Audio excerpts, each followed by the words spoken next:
광주 신축 아파트 붕괴 사고 현장은 어제 실종자 1명을 구조한 뒤 추가 수색 작업이 이어지고 있습니다. 하지만 건물 옆 타워 크레인의 해체 작업이 지연되면서 수색 작업도 길어질 전망입니다. 현장에 나가 있는 취재 기자 연결해 보겠습니다. 홍민기 기자.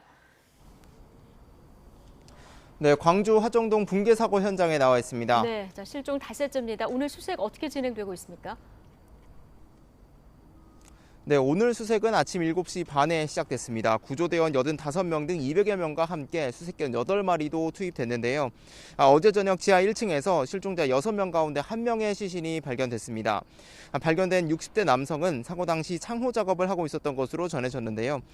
당시 같은 작업을 하고 있었던 또 다른 실종자가 있는 만큼 추락 지점도 비슷할 것으로 소방당국은 보고 있습니다. 오늘 수색 작업도 앞서 실종자가 발견된 지하 1층 위주로 이어지고 있는데요. 현재 지상 23층까지는 진입할 수 있지만 24층부터는 잔해가 많고 위험해 내시경 등 장비로만 수색을 이어가고 있습니다.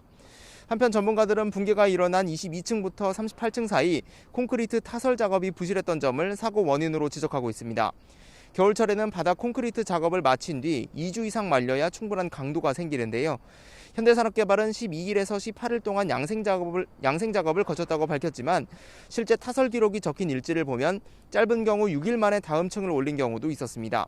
수사에 나선 경찰 역시 이와 관련한 부실 시공 의혹에 초점을 맞출 것으로 보입니다. 네. 그런데 수색 작업이 좀 길어질 가능성도 있다고요? 네, 그렇습니다. 현재 건물 옆에 있는 타워 크레인은 아직 붕괴 우려가 남아있는 상황인데요. 시공사인 현대산업개발 측은 안전을 위해 이 크레인의 상단부를 해체하겠다고 밝힌 상황입니다. 1,200톤 규모 대형 크레인 한 대를 가져와서 해체할 계획인데요.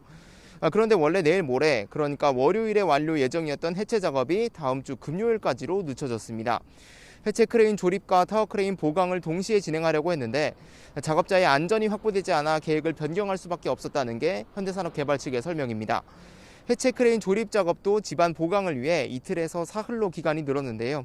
이에 따라 건물 고층 수색이 장기화할 우려가 커진 상황입니다. 이 소식을 들은 실종자 가족들도 답답함을 토로했습니다. 소방구조대원과 현장 작업자들의 피로가 극에 달한 상황이라며 현대산업개발 측이 인력과 장비를 더 지원해야 한다고 촉구했는데요. 중앙정부와 정치권에도 관심과 지원을 호소했습니다.